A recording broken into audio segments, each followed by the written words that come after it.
This is Smarter San Diego TV. Welcome to our very first edition of The Bigger Picture, where we discuss the big questions in life with a diverse group of guests.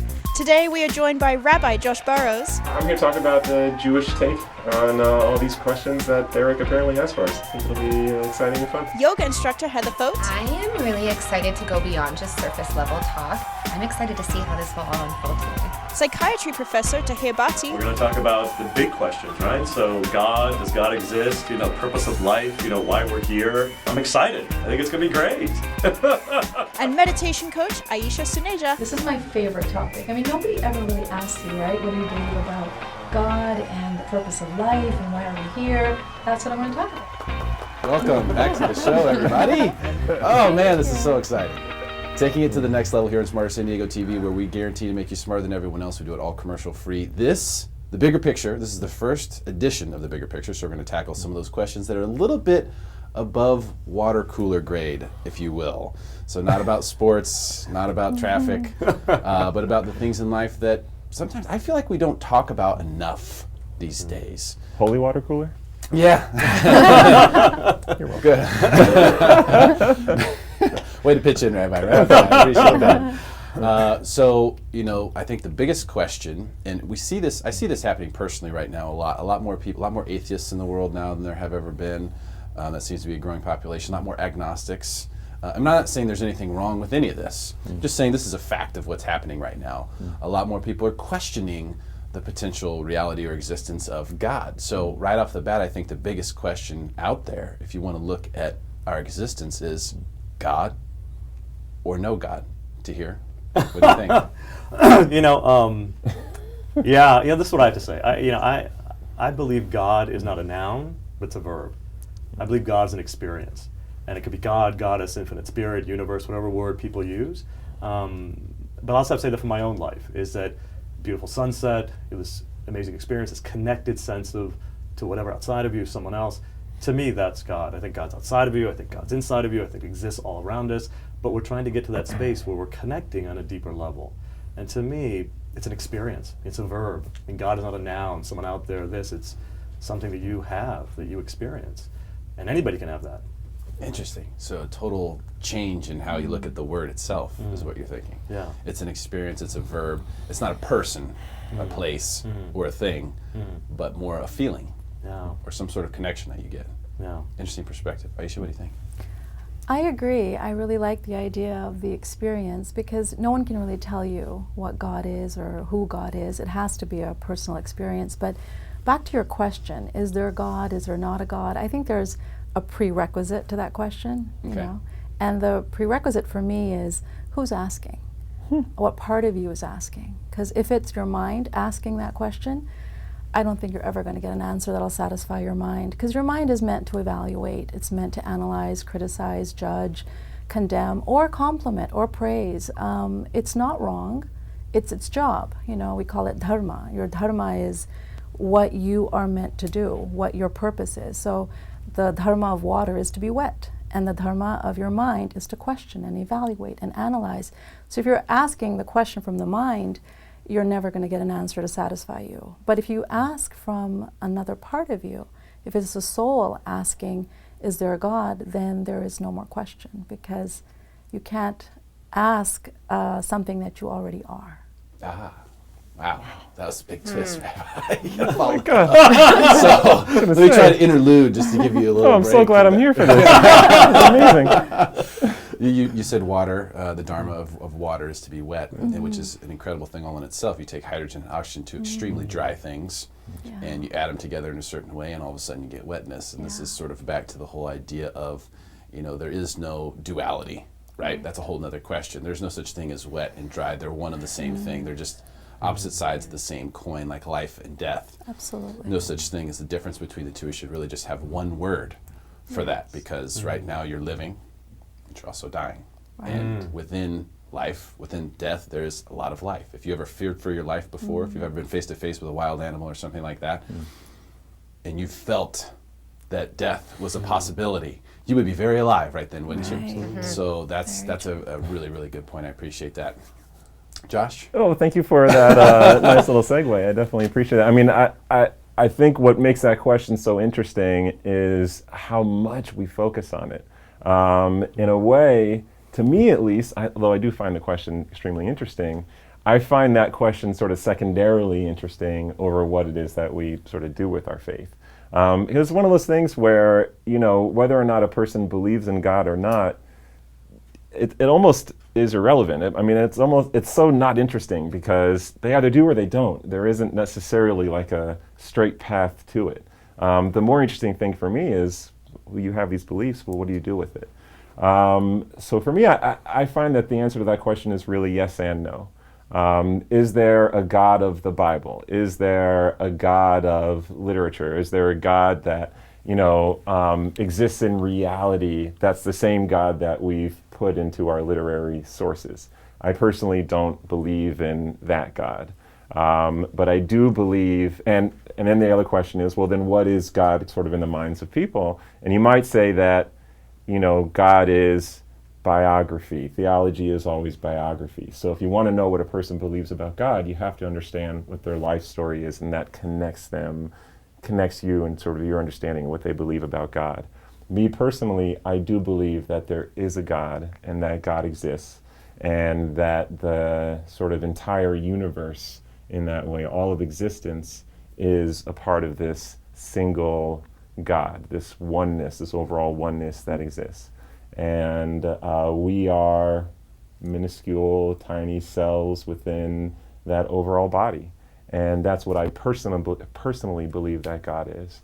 But if you're saying, is there a God like Man in the clouds with a harp? Yeah, I don't believe in that particular God.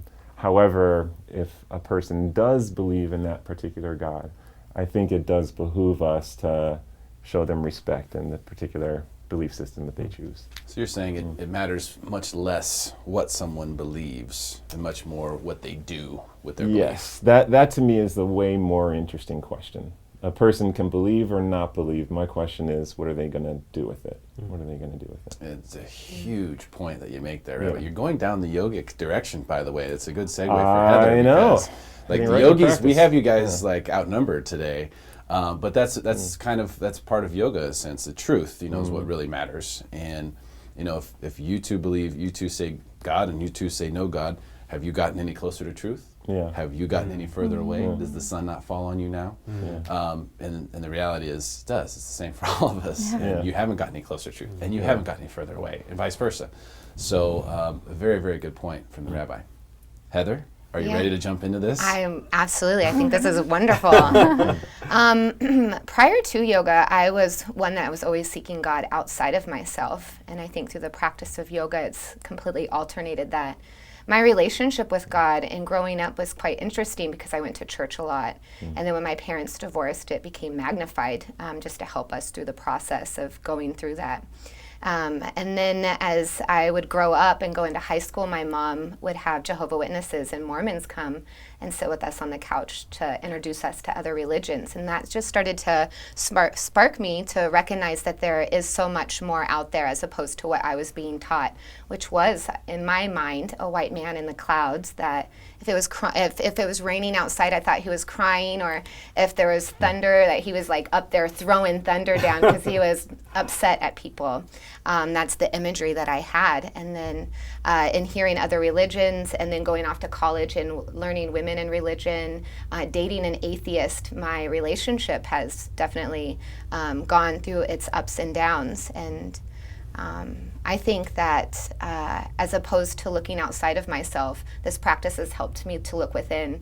And Dwayne Dyer, he was a teacher that I absolutely adored. And he's one that stated to have us look inside of ourselves to look for our own godlike qualities. And that's when it started to really shift for me. It's very difficult to deny the fact that there is something divine in us, just based on the simple fact that, any one of us could eat a piece of bread right now, and by this afternoon our body would turn into a human being. So there's something inside of us, because that's an unconscious process. But if I could consciously look at a piece of bread in my hand and turn it into a human being, I would be God himself, right? but that's inside of all of us. So you can't really get around, no one could argue with you, I think, that if they just understood that basic fact that the Creator is inside in some fashion. But it does open up a whole nother conversation about, belief versus what you know. A lot of people choose to believe something. If you believe something, then you're essentially assuming, you're making some sort of assumption, or maybe a whole myriad of assumptions. If you know something, for example, then you're not making any assumptions, something that you know. So, and that goes to our second topic we'll get to in a second, but I want to go back to, so these beliefs, the stories you were told, when it rains outside, that's God crying. These are things that I think a lot of people have been told as you're growing up. The people telling you this didn't even believe it. So many things we were been told by people who didn't even believe the things they were telling us. We were made to believe. We were brought up to believe that this is the way it is, right? But we didn't really have any knowledge of this stuff. We just were told this is what's happening, and so we believed. It was a trustworthy source. Maybe it was someone, a member of the clergy, maybe it was our parents, maybe it was our grandparents, Santa Claus, the Easter Bunny. There's other things too, okay? It's not just about religion or God, but those are the things that we were told, and so we chose to believe. And then the problem with believing is that when you make assumptions, that your body will, your physical body will not buy into it fully. It just won't. Your belief will only be acceptable to you as long as it's convenient for you. I see this all the time with people who say, I believe in predestiny, I believe in God, everything happens for a reason, but yet I wake up with nightmares and I'm frightened at night. Well, what are you frightened about? If you really believe that everything happens for a reason and it's all God's will, then so as long as it's convenient, you can believe. Is there a different way that maybe we should look at bringing these things up with the youths out there? Anybody want to jump in on that? Sure. Yeah, we talk a lot about theology and about faith. And when I say theology, I mean the structured arguments, the descriptive words that we use when we talk about our particular belief in God. When we talk about faith, that's what we say when we usually mean belief. And while we tend to sort of understand what theology is and how it works, although I say theology is biography, I think we name faith incorrectly. I think we think about faith almost in scientific terms. Like, in other words, the purpose of belief is in thinking that something is true that doesn't seem possible to be true. And it's almost like you're thinking of it like a scientist. I can't prove it. I don't have evidence to prove my hypothesis, but I believe it, and therefore that's what faith is. And I'd like to say that that's not what faith is. I think faith is relationship. I think faith is the connection that we have. I'll never forget, I used to go to this synagogue in New York just before our high holidays, and the services were extremely early in the morning, and you had to really commit in order to be there. I'm talking 3 o'clock in the morning until 7, really serious. And there was a man there who never took part. He always went, but he never took part, an older guy. So one year, I finally kind of had enough gumption to talk to him, and I went up to him and I said, you come here every year, it's 3 o'clock in the morning. If you're not going to pray, why are you here? Out of curiosity and respect. And he rolled up his sleeve, and he showed me that tattoo on his arm, showing that he was, in fact, a Holocaust survivor. And he said to me that because God didn't do God's job in protecting him and his family during the Holocaust, he was going to show God that he didn't have to do his job and pray leading up to the high holidays. So this knocked me off my feet. I couldn't believe that a person would have that much spite almost. Huh? Spite, that's right, towards God. I mean, how irreverent can a human being be? And then I thought about it again, and I realized that this man had more faith in his pinky finger than I could ever hope to have, because he didn't even question whether or not God existed. He was just really mad. And there's something really holy and beautiful about that. So that's what I'd like to offer, that faith isn't belief in something that seems unbelievable. Let's forget that. Faith is your relationship with whatever it is that's larger than yourself, that wakes you up in the morning and gets you going. Awesome story, Rabbi. Anybody else want to chime in on that?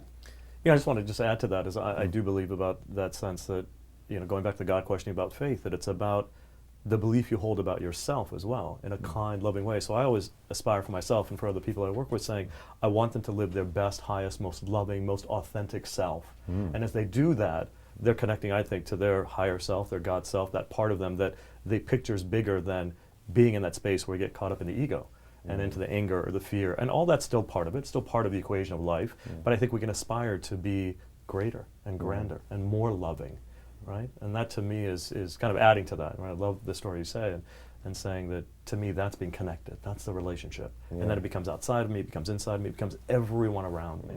Right? Who's next? Well, Ayesha? I'd like to add to that. My personal story is that I've been looking for God my whole life. And externally and internally, excuse me, and never ever understood why we couldn't see God. That was a question, even as a child, I thought, why can't we see God? If God is there and if you're so powerful, why won't you show yourself? And it took me a long time to realize that there's two things we can't see. One, we can't see God, and two, we can't see ourselves. I mean, I can't even look into my own eyes. I can look into a mirror and see a reflection of myself, but I cannot see myself. None of us can.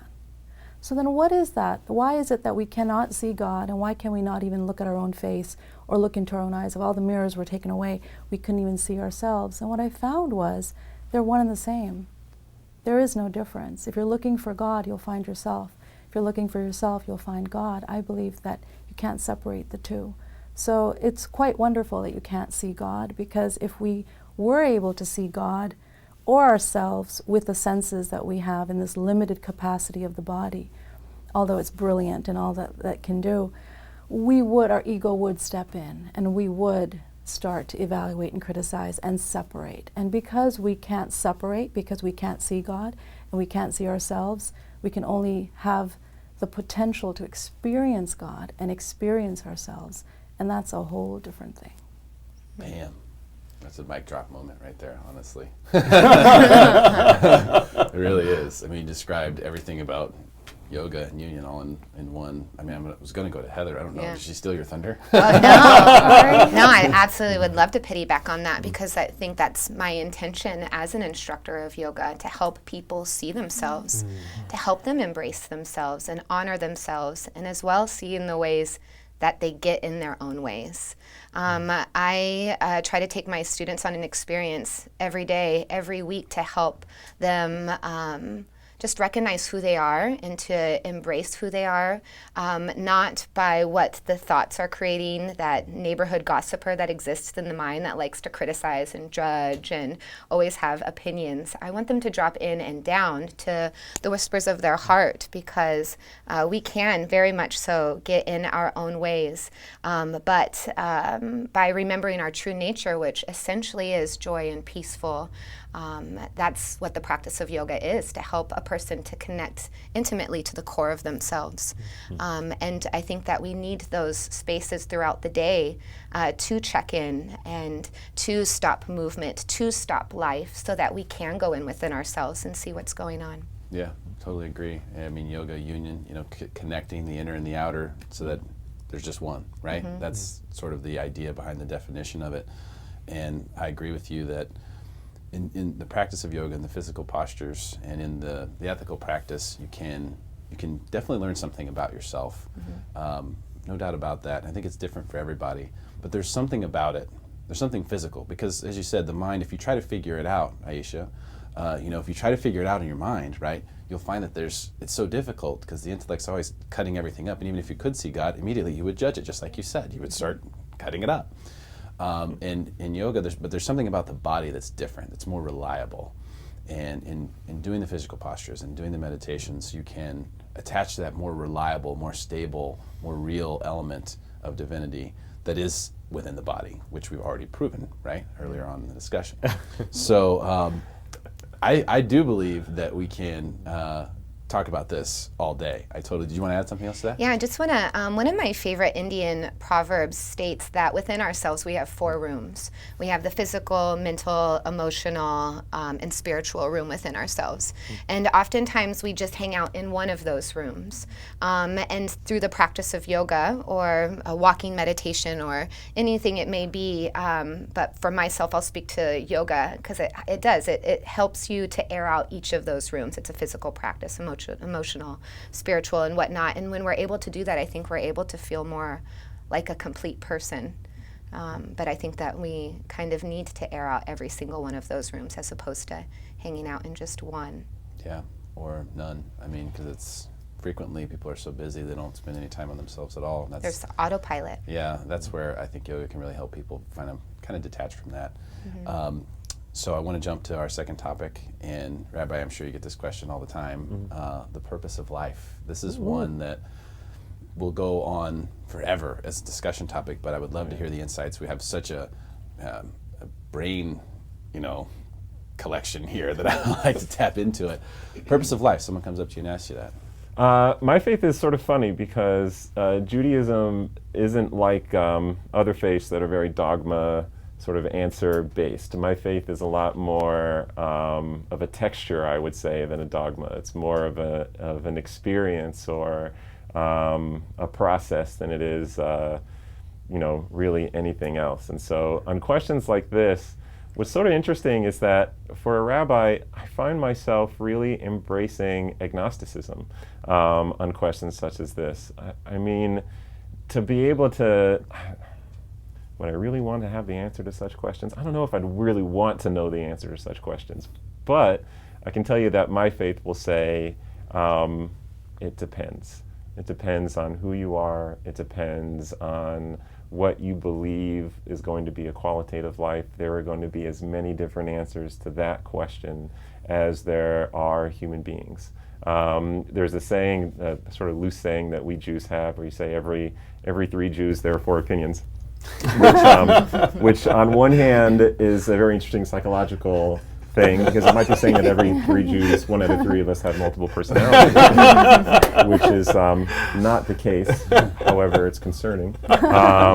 But what it does speak to, I think, that mindset is that we are really, truly encouraged to, like a fingerprint, have our own ideas, our own beliefs, and our own connection to God. Judaism doesn't offer clear answers really about anything. And so we have to sort of figure it out for yourselves. So what's the purpose of life?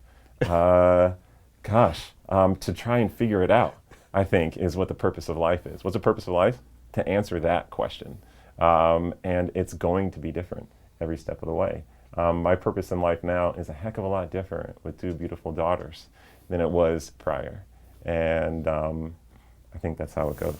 Okay. So, Tahir, purpose of life from your perspective. I love what the rabbi had to say, and just to add to that, I'll speak for myself, because that's all we can do is speak to myself. You're asking me that question, I can't speak for others. For me, it's about acceptance. There are 2 words, acceptance and surrender. Because I realize the purpose of my life is my life. It is when anything happens to me, good or bad, especially the bad, can I accept it and can I surrender? And in that moment, that becomes the purpose of my life. It's easy to accept the glorious things, the happy things, the things that are really lovely and exciting, but how hard is it to accept the challenging things, the horrific things, as you were saying in your story, the gentleman who was in the Holocaust? Can we accept it and surrender? In that moment, that becomes my purpose, and it's continual. It's second to second. It's my family, it's my work, it's my job, it's my health, it's my thoughts, my beliefs. That to me is the purpose of my life. Awesome. Yeah. Ayesha? So again, I'll speak for myself as well. My purpose is, as a human being, I haven't lived very well as a human being most of my life. I've been living as a human doing.